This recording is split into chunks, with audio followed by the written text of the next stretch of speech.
Buenos días, licenciado. Buenos días, compañeros. Nosotros somos el grupo 1 conformado por Aski Stalin, Barahona José, Barreno Melanie, Baros Arelis, Briones Diana y mi persona Vallejo Naomi. Y el día de hoy les vamos a presentar un video súper interesante sobre los primeros auxilios y sus respectivos subtemas. En este día voy a hablarles sobre los principios básicos de los primeros auxilios y emergencia. Primero hablaré sobre los primeros auxilios. Son el conjunto de actuaciones y técnicas que permiten la atención inmediata de un accidentado. Esto quiere decir que es la primera ayuda que recibe la persona en un accidente antes de ser trasladada a un centro de salud, en la cual si actuamos rápido y correcto, podríamos salvar la vida de una persona. Es una situación crítica de peligro evidente en la que si no se actúa de manera inmediata, puede representar un peligro de muerte para la persona. Hablaré sobre los principios básicos de los primeros auxilios. Aquí nosotros debemos actuar desde el formato PAS, que significa primero proteger, segundo avisar y tercero socorrer. Proteger. Nosotros debemos protegernos a nosotros mismos y después a la víctima, en la cual evitará que el accidente sea más grave. Visualizar si hay peligro para el accidentado y debemos movilizarlo cuidadosamente. Avisar. Como primer punto debemos dar aviso al ECU 911 para que la ayuda especializada llegue inmediatamente. Debemos dar la información exacta en la cual se encuentra el herido y el lugar en donde se encuentra. Socorrer. Aquí se debe asistir a la persona que está herida. Es importante señalar que solo puede socorrer una persona preparada. Como dato importante también podemos decir que no se puede mover a la víctima, ya que podemos ocasionar daños, y tampoco se debe dar de beber agua, ya que el líquido puede seguir vías no naturales. Hablaremos sobre algunas emergencias más comunes en una persona. Fractura humeral. Paso 1. Verificar el miembro afectado. Paso 2. Inmovilizar el miembro ubicando un cabestrillo de derecha a izquierda debajo del miembro y apretando en su totalidad, tomando en cuenta la circulación del miembro. Fractura humeral. Como primer paso, verificamos el miembro afectado. Como segundo paso, inmovilizamos el miembro utilizando un cabestrillo de derecha a izquierda.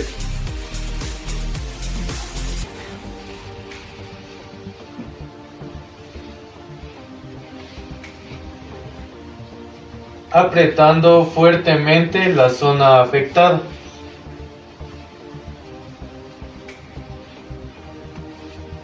Y debemos tomar en cuenta la circulación del miembro. Obstrucción de la vía aérea o atragantamiento. El atragantamiento es una obstrucción parcial o total de la vía aérea que por un cuerpo extraño. Los pasos que debemos seguir para los primeros auxilios son: identificar si es parcial o completa. Cuando se habla de una obstrucción completa, el paciente muestra signos como tos, ineficaz, incapacidad para hablar o lucha por respirar. En algunas personas podremos observar el signo de obstrucción, la cual es llevarse las manos al cuello. A eso debemos seguir los siguientes pasos. Primero, se debe presentar ante el paciente y explicarle que se sabe de primeros auxilios.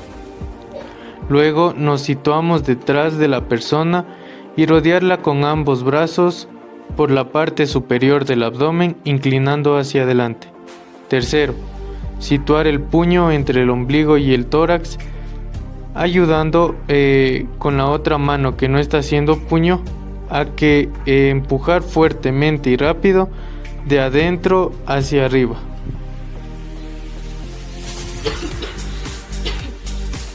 Me presento, soy Stalin y sé de primeros auxilios. En este momento procederemos a rescatar.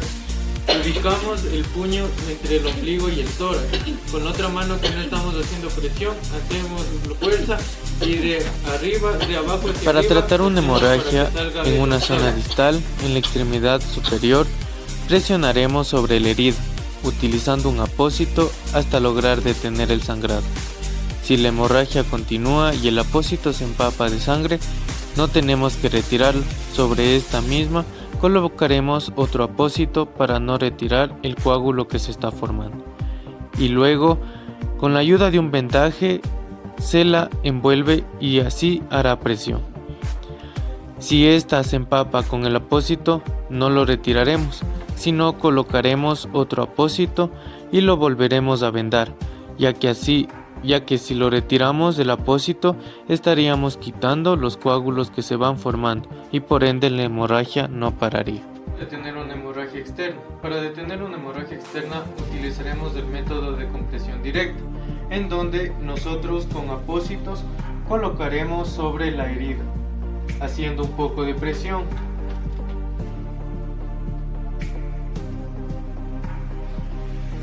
Si la misma se llena de sangre, no retiraremos ese apósito, sino colocaremos encima otros más, ya que si lo retiramos, nosotros estaríamos retirando los coágulos que se están formando.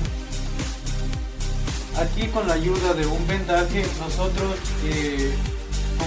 con fuerza, con presión, haremos que paralice un poco la hemorragia, en donde si el vendaje se vuelve a manchar de sangre, colocaremos más apósitos pero sin quitar el vendaje y volveremos a vendar, para así no quitar ningún material que se está utilizando y que no se retiren tampoco los coágulos que se están formando, sino así tampoco no va a paralizar la hemorragia que se está ocasionando. Entonces dejamos vendada la zona afectada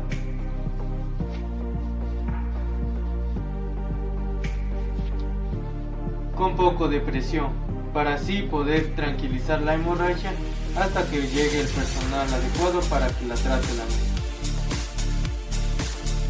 Fractura femoral. Paso 1. Ayudaremos al paciente a acomodarse de manera sentada o recostada. En este caso, tomaremos la iniciativa de acostarlo, dando como resultado la inmovilización completa del miembro. Después de ello, tomaremos una iniciativa primordial, la que es verificar las hemorragias visibles. Y si las tenemos, aplicaremos un torniquete visible para después enfatizarlo. Colocaremos una tablilla extremadamente desde los glúteos hasta el tobillo. Junto con ello, verificaremos que la pierna esté estable y acomodaremos una cinta debajo de la pierna, dando como resultado la inmovilización de la pierna, acomodándole como una almohada entre las dos piernas y ajustando la cinta en su totalidad.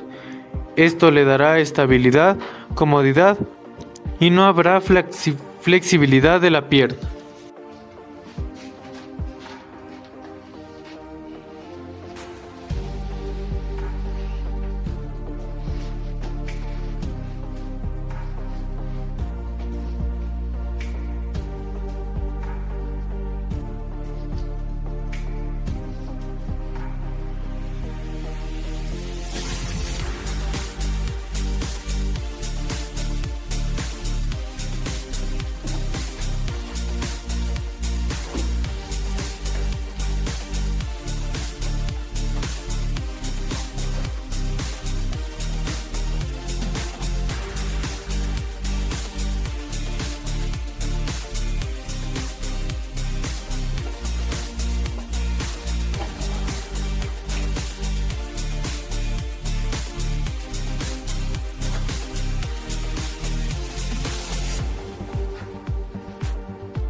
Actitud de una persona que va a brindar primeros auxilios. Siempre se debe tener tranquilidad ante situaciones dramáticas y así poder transmitir serenidad y también una actitud positiva razonable, firme y cortés para poder ganar la confianza de los testigos. Otro punto importante es tener un conocimiento teórico práctico actualizado y también tener conocimiento de qué materiales se va a utilizar ante una emergencia.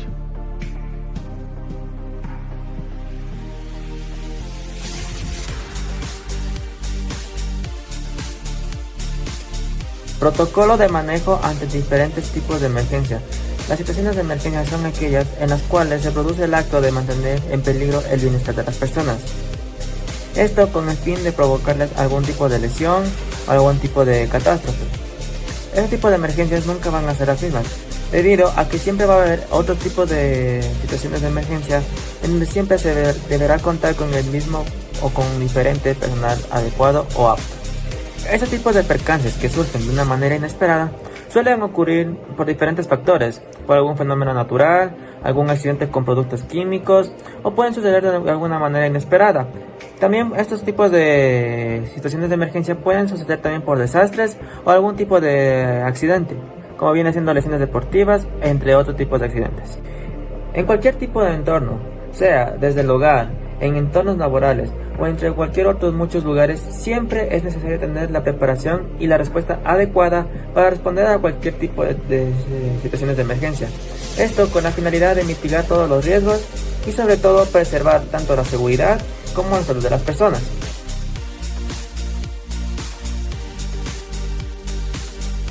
Un componente esencial es la preparación o la implementación de un protocolo de emergencia. Sobre todo un protocolo en el cual se debe mostrar de una manera clara, concisa y sobre todo efectiva ante la seguridad y sobre todo la salud de las personas. Un protocolo de emergencia se debe mostrar sobre todo el procedimiento preestablecido o cualquier tipo de directriz de cualquier tipo de acción ante cualquier tipo de situación de emergencia, para así evitar cualquier tipo de catástrofe o cualquier situación crítica. Este protocolo sirve como una herramienta invaluable, en el cual nos permite actuar de una manera rápida, organizada y sobre todo eficiente, en el cual podemos nosotros actuar ante cualquier tipo de una gran variedad de emergencias, como viene siendo cualquier tipo de catástrofe natural o cualquier tipo de problemas de salud.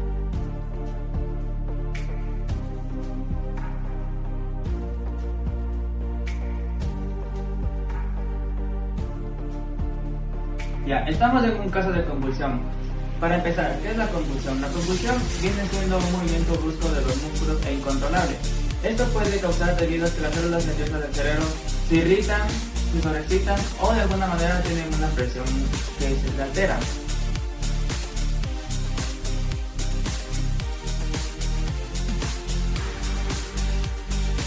¿Qué debemos hacer en un ataque de convulsión? Primero mantenemos la calma. Tomamos la paciente boca arriba y lo giramos hacia un lado.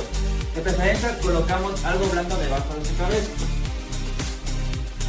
Es importante retirar cualquier objeto que pueda lastimar al paciente. Esto para que no se lastime. No debemos presionar, ni sujetar, ni detener cualquier tipo de temblor del paciente. Esto también para no lastimarlo. Y tampoco debemos meter nada entre su boca. Esto también para no lastimarnos tanto nosotros como el paciente.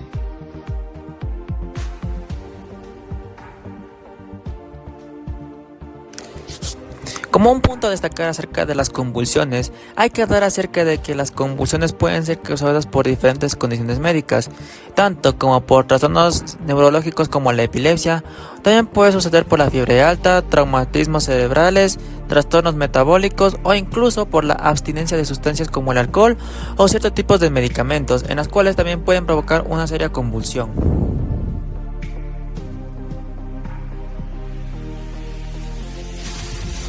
¿Qué es una fractura? Una fractura es una ruptura total o parcial del hueso. Esto se puede dar por diversas causas, como pueden ser accidentes, caídas libres o lesiones deportivas.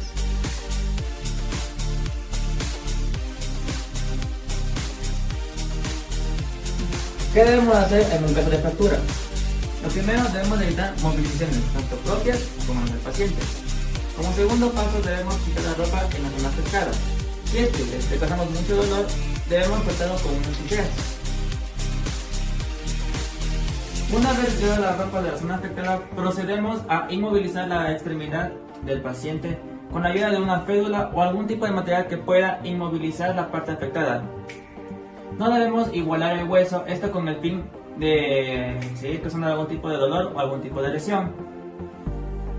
Colocamos hielo envuelto en un paño o en una toalla. Posteriormente a ello, nos trasladamos hacia una unidad médica.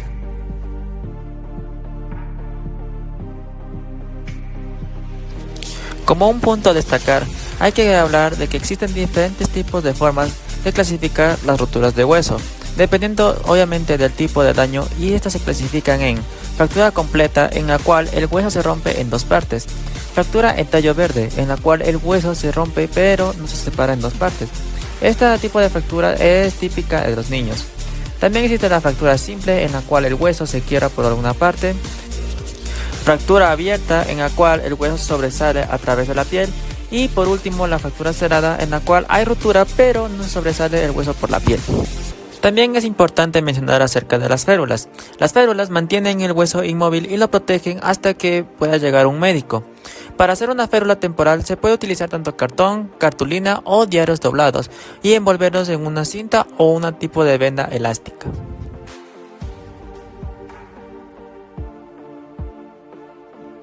Una intoxicación puede ocurrir debido a que estamos expuestos a una sustancia dañina. Esto puede ocurrir tanto como por ingerirla, inhalarla o simplemente por estar expuesto. Por lo general, un estado de intoxicación puede suceder debido a un accidente.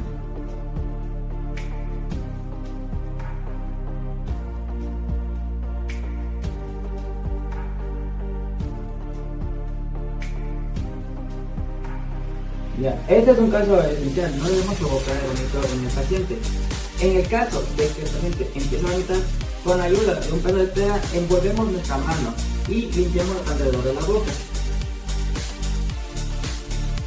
También lo que tenemos que hacer es alejarle de las vías respiratorias. En el caso de que el paciente arroje un poco de vómito en su ropa, lo que debemos hacer es quitársela y lavar la piel con un poco de agua.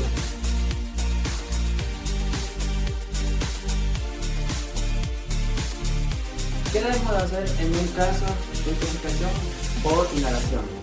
Como primer punto debemos pedir ayuda de emergencia médica. Como segundo punto debemos alejar a la persona de todo lo que viene siendo gases, vapores y humos. Y como último punto debemos abrir todo lo que viene siendo puertas y ventanas. Esto con el fin de que entre aire fresco y la persona pueda respirar. En caso de que sea algún tipo de intoxicación por gas, no debemos prender ni encender ningún tipo de fósforo, porque podemos provocar algún tipo de estallido. Como siguiente punto debemos mantener vigiladas las vías respiratorias. En caso de que tenga algún tipo de dificultad, iniciemos con una RCP.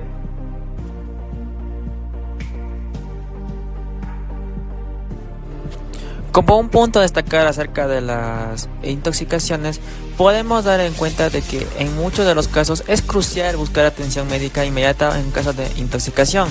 La rapidez con la que se reciba el tratamiento puede marcar la diferencia en el pronóstico. En algunos casos graves como la intoxicación por productos químicos o venenosos, el tiempo es crítico para evitar daños irreversibles o incluso la muerte.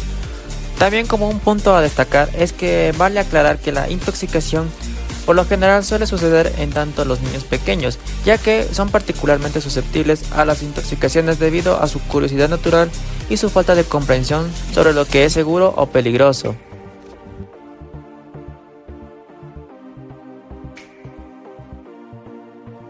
El paro cardíaco. El paro cardíaco ocurre cuando el corazón deja de bombear de una manera imprevista. Cuando esto ocurre, la sangre deja de fluir en ciertos órganos vitales y en el cerebro.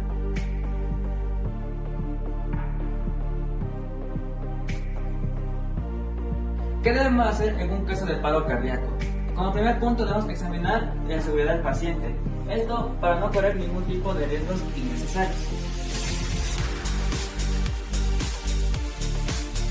Debemos examinar su conciencia, dándole 2 palmaditas en la cara y preguntándole con voz alta si está bien.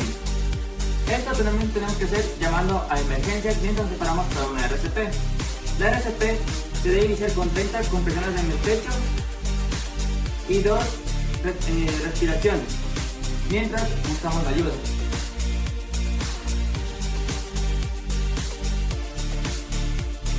Cuando una persona padece de algún tipo de ataque cardíaco, puede presentar diferentes síntomas, como vienen siendo el dolor, la presión u opresión en el pecho, molestias que se expanden al hombro, al brazo, la espalda, al cuello, la mandíbula, los dientes e incluso la parte superior del abdomen. También puede presentar lo que viene siendo náuseas, falta de aliento, aturdimiento, mareos, desmayos y sobre todo sudoración. También tocaría hablar acerca del RCP. El RCP es un conjunto de maniobras de emergencia diseñadas para mantener la circulación sanguínea y la oxigenación en una persona cuyo corazón ha dejado de latir o que no respira de manera efectiva. El concepto básico de la RCP implica la combinación de compresiones torácicas y ventilaciones para mantener así el flujo sanguíneo y la oxigenación hasta que llegue la ayuda médica.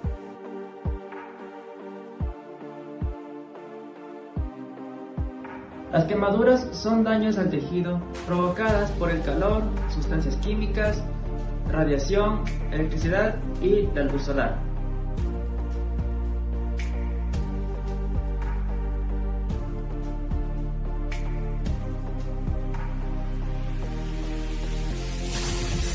¿Qué debemos hacer en un caso de quemadura menor? Como primer punto debemos correr en agua fría en la zona afectada.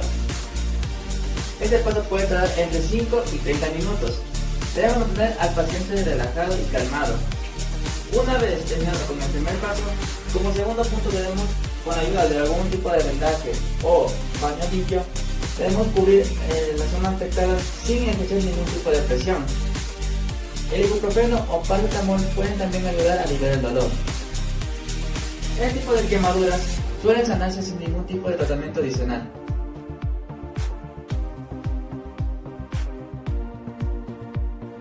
¿Qué debemos hacer en un caso de quemaduras graves? Como primer punto, lo que debemos hacer es envolver al paciente con algún tipo de material grueso, como viene siendo abrigos, mantas, alfombras o cualquier tipo de material grueso. Como segundo punto, debemos hacerle agua sobre la persona. Como tercer punto, debemos llamar al 911 o pedir ayuda médica. Como cuarto punto, lo que debemos hacer es no cortar ningún tipo de ropa que esté pegada por la quemadura. Debemos también siempre verificar vías aéreas, respiratorias y el pulso. Y como último punto, debemos protegerla de fricciones y de presiones.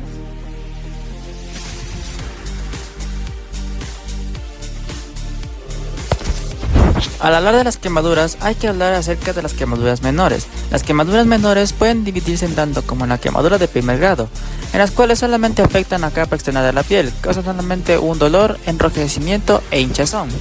También hay que hablar acerca de las quemaduras de segundo grado. En este tipo de quemaduras también causan dolor, enrojecimiento, hinchazón y sobre todo aquí vienen las famosas ampollas. También se llaman quemaduras en espesor parcial. También cabe aclarar acerca de las quemaduras mayores, en las cuales se encuentran las quemaduras de tercer grado, las cuales afectan las capas profundas de la piel y también se pueden llamar como quemaduras de espesor total. Causan piel blanquecina, oscura o quemada. La piel puede estar adormecida.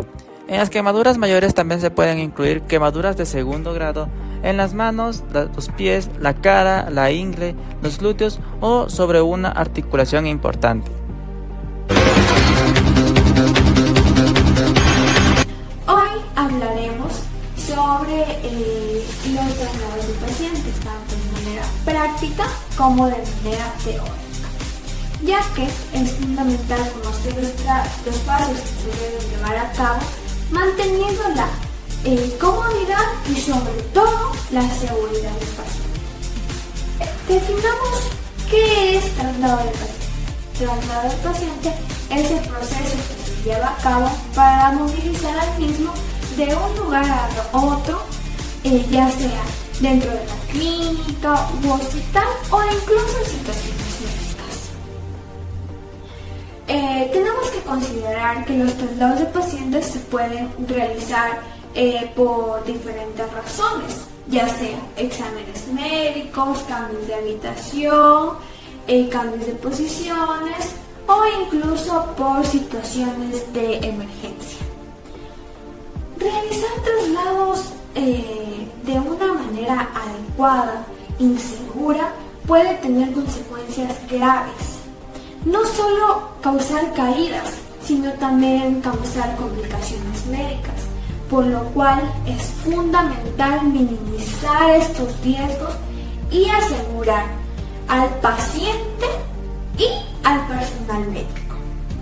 Continuamos dando unos tips para realizar de manera adecuada los traslados del paciente. Primero, antes de llevar a cabo el traslado del paciente, tenemos que evaluar el estado del paciente y anticipar las posibles complicaciones, lo cual me lleva al segundo tip. Comunicar a los miembros del equipo es esencial, ya que todos deben estar informados sobre la situación del paciente. También es necesario utilizar el equipamiento especializado, ya sea como las camillas diseñadas para traslados, ya que esta asegura la comodidad y seguridad del paciente. Vamos a comenzar con la práctica de los traslados de pacientes y vamos a comenzar con el intrahospitalario, que significa el movimiento del paciente dentro de las áreas del hospital. El traslado intrahospitalario se desarrolla en 3 fases. Fase de preparación. En esta fase preparamos al paciente antes de iniciar su traslado, por lo que es importante resaltar que debe haber una muy buena comunicación y sobre todo efectiva entre el personal que transporta y el que entrega y el que recibe al paciente. Además, hay que verificar con anterioridad la fecha y hora del examen, consulta o procedimiento que se vaya a realizar y sobre todo las autorizaciones. Se lleva a cabo la diligencia de la lista de chequeo de traslados del paciente, verificando las condiciones del mismo en el momento del traslado. Le informamos al paciente y en caso de estar sus familiares acerca del traslado que se va a llevar a cabo. Ahora se procede a comunicar con el lugar de destino, informando los requerimientos para continuar con el traslado que se va a llevar a cabo. Regresamos a finalizar los detalles antes de llevar al paciente de traslado.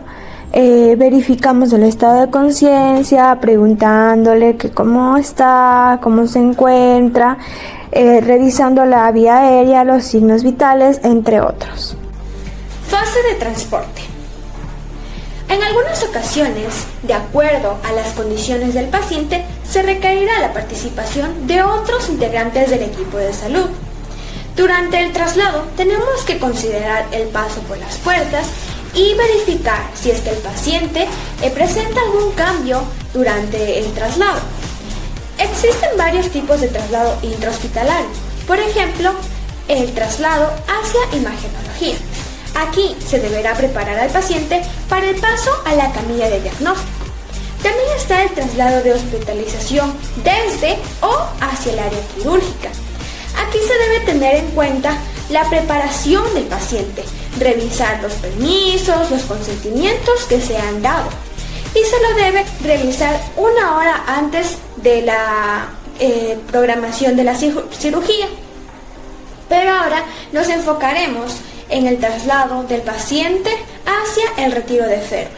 Mientras se realiza el traslado, tenemos que estar pendientes de los posibles cambios que puedan suceder en el paciente y llevar una interacción con el mismo. Fase de entrega y estabilización. Es la llegada del paciente hacia su ubicación y debemos tener en cuenta que sea recibido y comunicarle a la persona que recibe si en el transcurso existió algún cambio.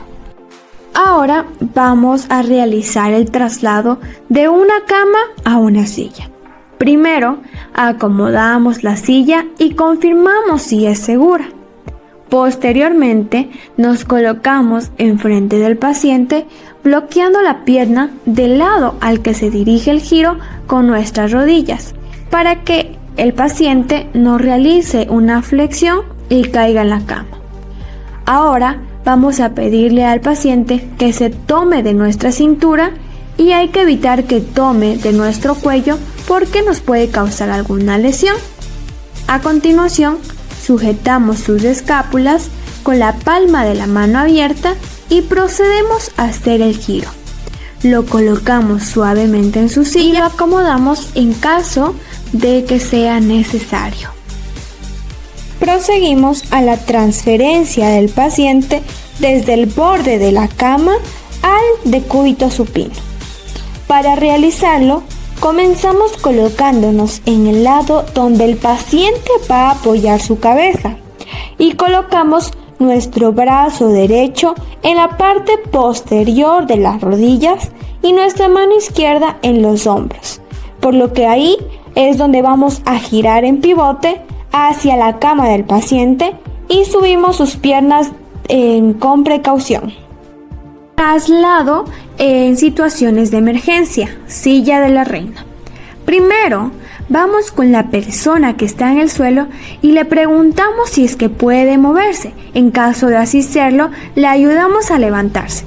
Para ayudarle a levantarse, el personal de asistencia del lado derecho asegura la pierna lesionada y le pide al paciente que coloque su brazo por detrás del cuello, mientras que el personal de asistencia del lado izquierdo la ayuda a impulsarse con el brazo y le pide al paciente que se impulse con su pierna.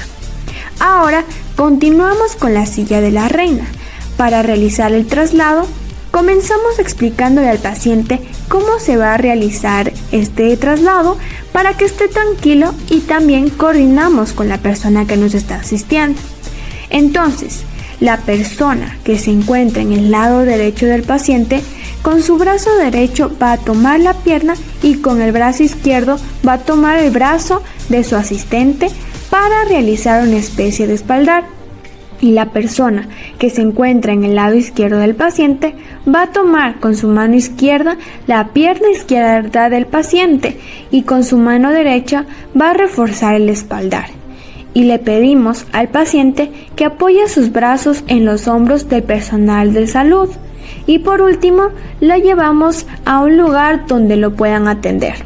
Conclusión: comprender y reflexionar sobre los traslados de pacientes es fundamental para todos aquellos involucrados en la atención médica, pero sobre todo para la sociedad en general. Este video ha explorado la importancia del tema, ya que los traslados de pacientes no solo son eventos logísticos, sino que también son procesos críticos que impactan directamente en la salud y bienestar de las personas. Conocer las mejores prácticas y protocolos de seguridad, técnicas adecuadas, no solo mejoran la atención del paciente, sino que también contribuye a reducir riesgos, prevenir complicaciones, lesiones y sobre todo proporcionar un cuidado más efectivo y humanizado.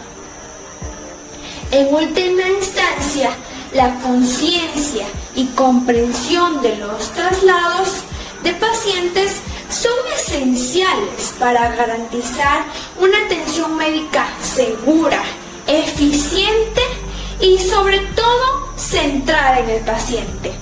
Muchas gracias.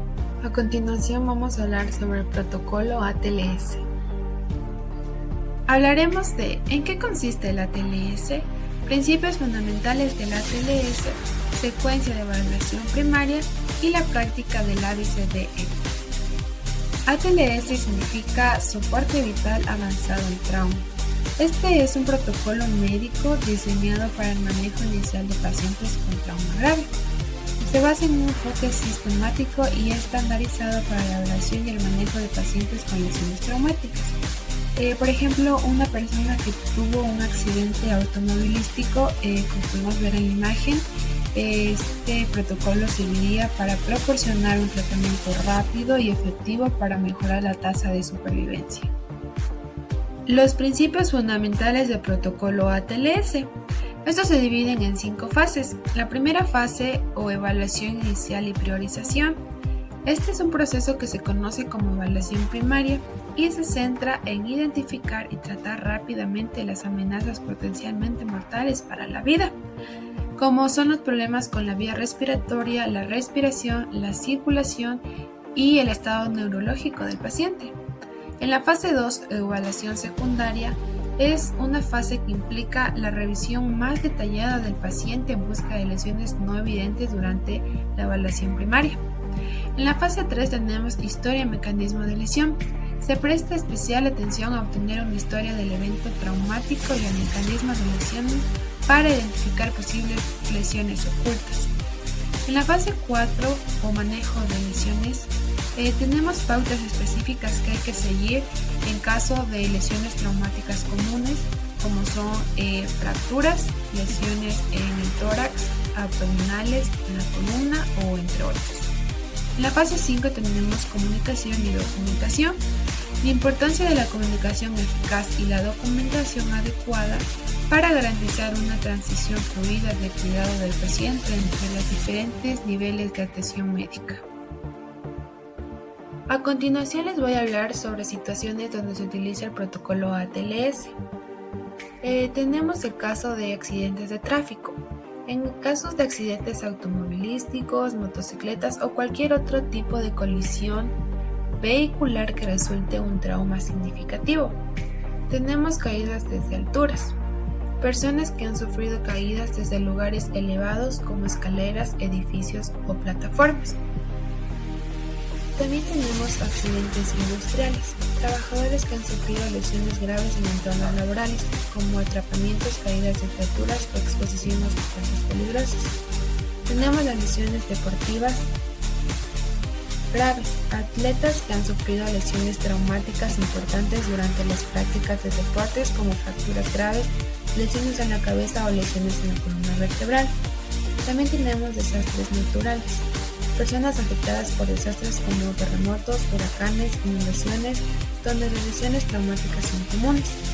Accidentes domésticos graves. Lesiones traumáticas causadas por accidentes en el hogar como caídas desde escaleras, accidentes con herramientas eléctricas, etc. También tenemos lesiones por arma blanca, personas que han sido apuñaladas o han sufrido lesiones con objetos cortopunzantes. También tenemos explosiones, víctimas de explosiones ya sea por accidentes industriales, eventos terroristas o desastres naturales. Lesiones por arma de fuego, pacientes que han sido heridos por disparos de arma de fuego ya sea en incidentes criminales, accidentes o situaciones relacionadas con la caza. Lesiones por deporte de aventura, pacientes que han sufrido lesiones traumáticas mientras participaban en deportes extremos o actividades de aventura como el paracaidismo o el alpinismo. Ahora vamos a hablar sobre la secuencia de evaluación primaria o más conocido como el ABCDE. El enfoque del ABCDE es crucial para la atención inicial de un paciente traumatizado. La letra A significa Airway with Cervical Spine Control o vía aérea con control cervical. Este tiene como objetivo asegurar una vía aérea permeable para garantizar la ventilación y oxigenación del paciente. Además, debe mantener el control de la columna cervical en caso de una sospecha de lesión en la columna. La letra B o Breathing significa respiración. Aquí se evalúa y se aborda la función respiratoria. Se busca identificar y tratar cualquier problema de respiración, ya sea neumotórax, tórax inestable o lesiones pulmonares que puedan afectar la oxigenación del paciente. La letra C significa Circulation with Hemorrhage Control o circulación con control de hemorragias. Aquí se centra en la identificación y el tratamiento de hemorragias que puedan poner en peligro la vida del paciente. Se busca restablecer la perfusión y la presión arterial. La letra D significa Disability o discapacidad. Aquí se evalúa el estado neurológico del paciente. Esto incluye la evaluación del nivel de conciencia, la respuesta motora y la respuesta pupilar. Se busca identificar lesiones cerebrales traumáticas o condiciones que afecten a la función neurológica. La letra E significa Exposure and Environmental Control o exposición y medio ambiente. Aquí se completa la evaluación primaria exponiendo completamente al paciente para identificar lesiones adicionales. Además, se controla el entorno para mantener la temperatura del paciente y prevenir la hipotermia. Muy buenas tardes, mi nombre es Mariana y hoy debemos hacer un video sobre la evaluación del protocolo ATLS. paciente masculino de 10 años que sufrió una caída de altura. Lo primero que vamos a hacer es la evaluación de la zona, a ver si del paciente y de nosotros. Lo que vamos a hacer es acercarnos al paciente e identificarnos. Joven, ¿se encuentra usted bien? Ok, como podemos ver, el paciente responde. Ahora vamos a valorar si es que existe alguna hemorragia examinante. Como podemos ver, no existe ninguna hemorragia examinante.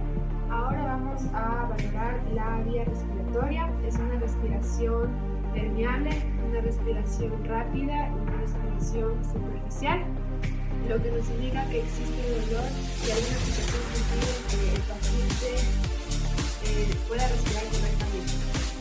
Ahora vamos a tomar el pulso para la evaluación de la circulación. El pulso es fuerte, es rápido, la piel se encuentra caliente y húmeda, lo que es una muy buena señal. Señor, ¿sabe cómo se llama? ¿Sabe qué le pasó? Okay. El paciente responde al estímulo de verbal, lo que es una buena señal nuevamente. Ahora vamos a hacer una exploración. No podemos moverle porque estamos esperando la línea secundaria, que es la ambulancia, para trasladarle a un centro hospitalario. Pero vamos a hacer una exploración de trauma rápida para ver si es que existe alguna lesión que estemos viendo. Vamos a moverle el brazo.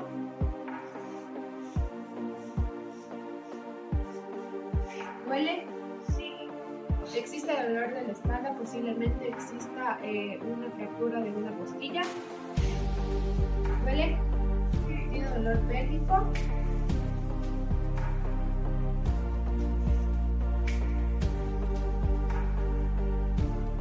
Este paciente posiblemente necesite oxigenoterapia y tenga una costilla fracturada.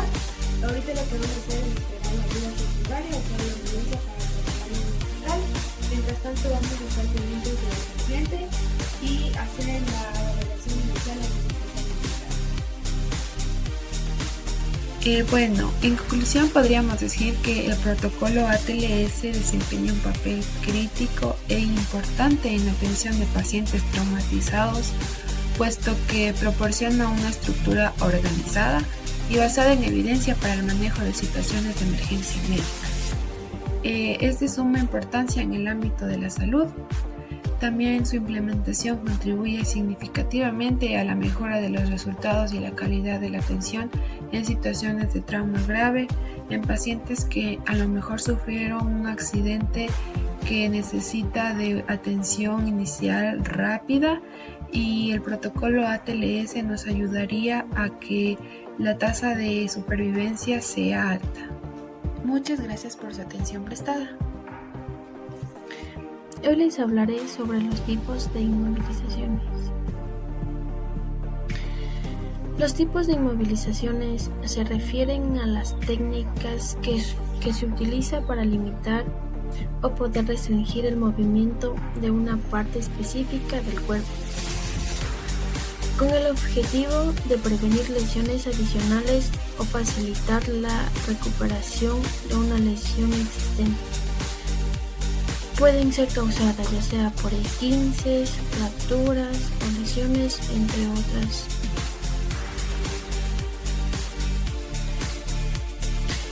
Existen varios tipos de inmovilizaciones, como son las férulas, el yeso, fajas abdominales, vendajes comprensivos y collarines cervicales, entre otros.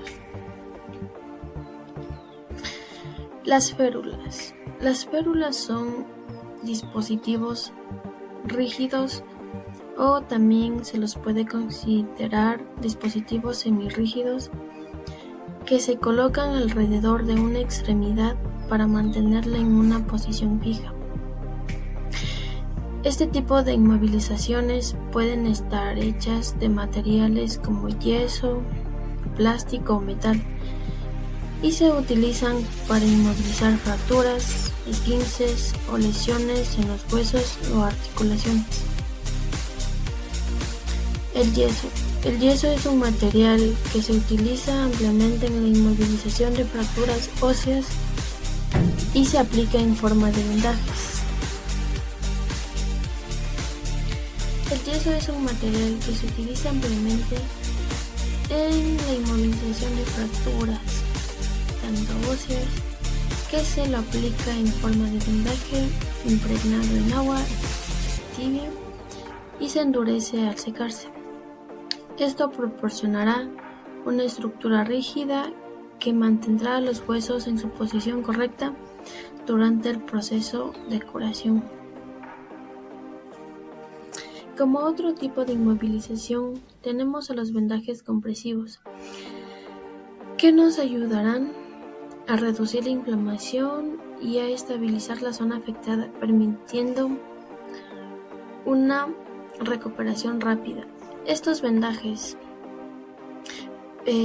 los podemos encontrar como vendas elásticas y brindarán soporte y compresión a una articulación o músculo lesionado. Como último punto tenemos a lo que son los collarines cervicales, que son un tipo de inmovilización que son utilizados para mantener el cuello y la columna cervical en una posición fija. Se utilizan en casos de lesiones cervicales como esguinces o fracturas, y esto nos ayudará a no empeorar la zona afectada.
Vendajes y tipos de vendajes. Vendajes y los tipos de vendajes. Por lo general, los vendajes se refieren, dentro del ámbito médico, al acto de envolver una determinada parte del cuerpo humano. Para ello, son necesarias las vendas, unas tiras de gasa, lienzos u otros materiales normalmente de propiedades elásticas. En otras ocasiones, se emplea materiales sanitarios como los apósitos o el esparadrapo. De cualquier manera, los diversos tipos de vendaje en primeros auxilios se suelen emplear en los individuos ¿para qué? Para calmar el dolor ante la situación de emergencia. También se pueden llevar a cabo para evitar complicaciones derivadas mientras se esperan a los servicios de emergencia. Además, es posible la aplicación de distintos métodos en función del estado y la localización de las regiones a vendar. Cuando se emplean situaciones de emergencia, los vendajes se encuentran dentro de los primeros auxilios. Estos comprenden un conjunto de técnicas sanitarias que pueden aplicar un sujeto para preservar la vida propia o de otras personas. A continuación, yo te voy a explicar cuáles son los que se utilizan con mayor frecuencia dentro de los primeros auxilios. Vendaje en 8. Esta técnica de vendaje terapéutico en 8 es conocida en otras ocasiones como técnica tortuga. Es utilizada para poder tratar articulaciones sin que éstas puedan perder su funcionalidad. La idea es pasar la venda arriba y abajo dejando libre el centro de la articulación, con objetivo que ésta no pierda movilidad o funcionalidad. También sirve en aplicaciones y fijaciones de apósitos. Este tipo de vendaje se puede utilizar en articulaciones como el tobillo, la rodilla, el hombro, codo, muñeca, ya que permiten a estas tener una cierta movilidad. Fija la primera tira en la muñeca, rodéala en dirección del meñique medial al pulgar por el dorso de esta. 2. En la siguiente vuelta, ve acercándote al pulgar. 3. Dobla el extremo del tape cruzado por el espacio interdigital entre el pulgar e índice y continuando por la parte alta de la mano. 4.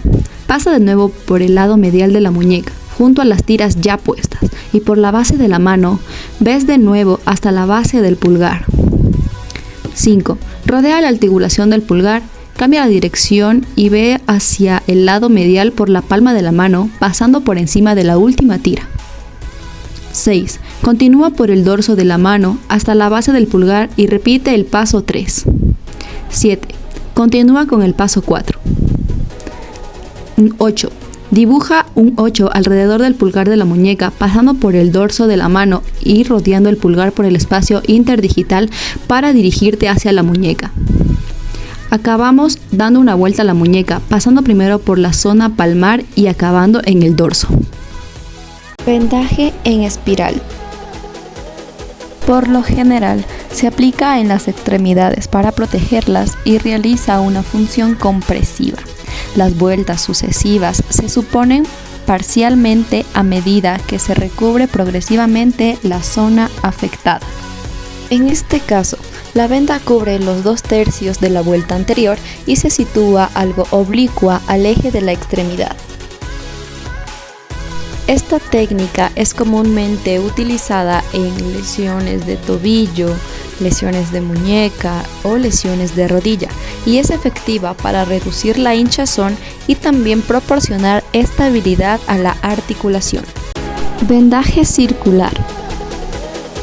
En este caso se protegen y sujetan regiones del cuerpo como los dedos, las manos, el antebrazo, muslo, muñeca, etc.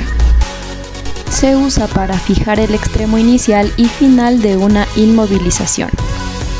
Tiene una función protectora o de sujetación. Se emplea principalmente para remarcar vendajes y vendar partes anatómicas cilíndricas. Cada vuelta de venda cubre por completo la vuelta anterior, por lo que el ancho del vendaje corresponde al ancho de la propia venda. Este vendaje se emplea principalmente para remarcar vendajes y vendar partes anatómicas cilíndricas. Cada vuelta de venda cubre por completo la vuelta anterior, por lo que el ancho del vendaje corresponde al ancho de la propia venda. Su función es protectora o de sujetación.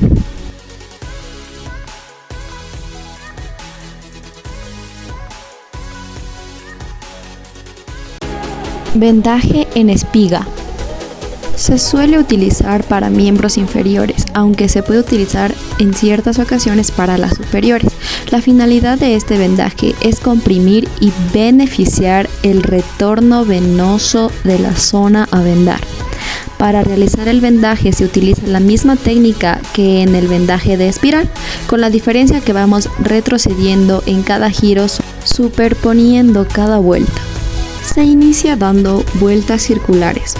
Después, por cada vuelta de venda hacia arriba, se hace otra hacia abajo, cubriendo cada vuelta 2/3 de la anterior, y así se irá dibujando la forma de la espiga. Sujetamos el extremo del vendaje en la parte posterior de la extremidad, justo debajo de la articulación que se está vendando. Podemos sujetarlo con una vuelta inicial y asegurarlo con nudos o simplemente fijarlo sin apretar. Vendaje en X. Lleva el vendaje hacia adelante y alrededor de la parte frontal de la articulación formando una línea diagonal. Cruzamos el vendaje sobre la parte superior de la articulación para formar la primera pata de la espiga.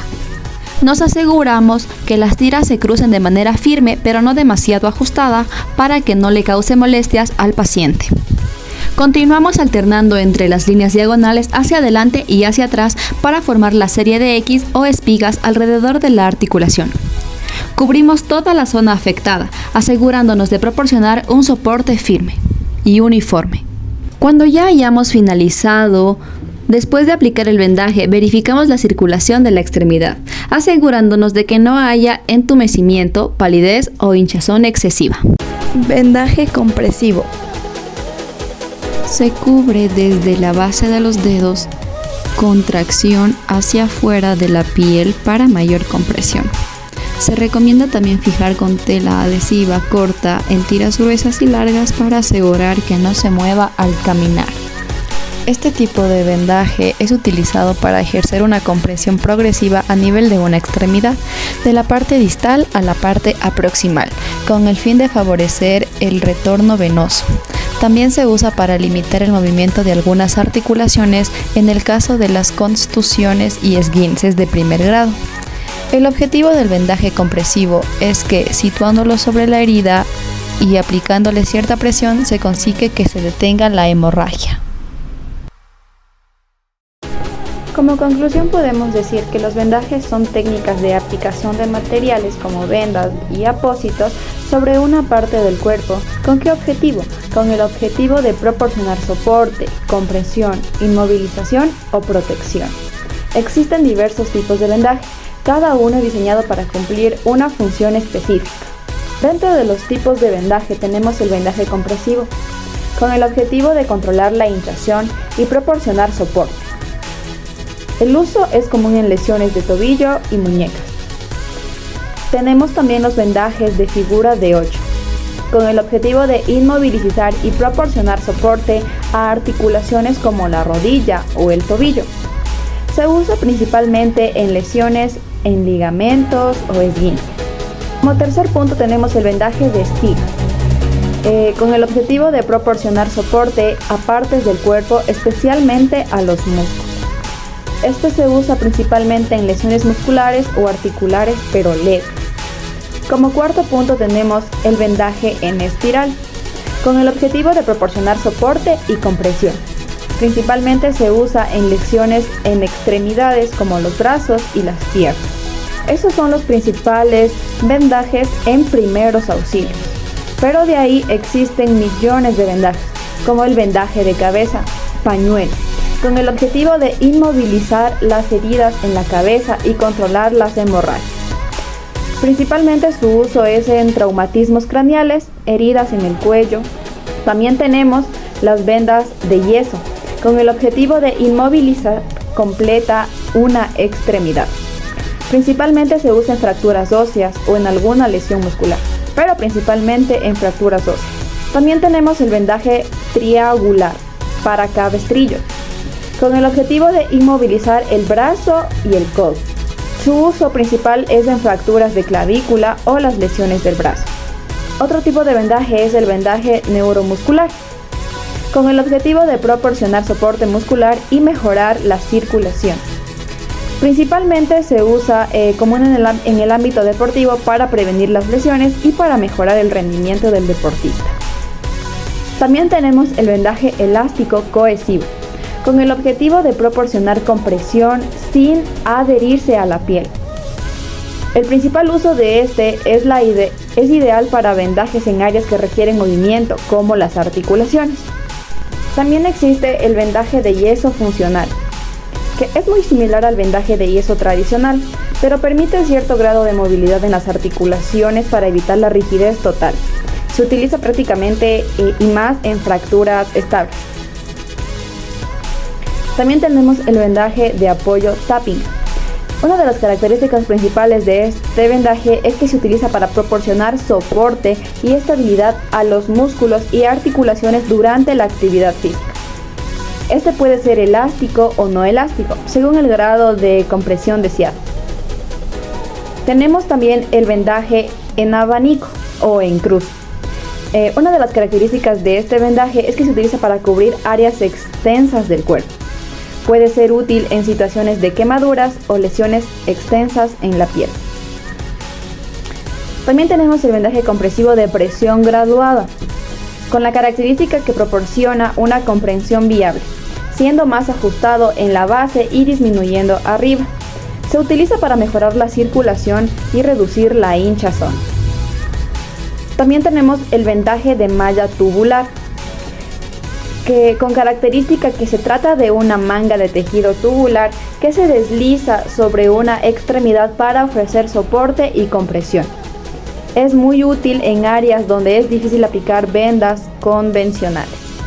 Vendaje oclusivo, con la característica de que es sellado hermético de una herida para evitar la entrada del aire y agua. Se utiliza en casos de quemaduras o algunas heridas traumáticas.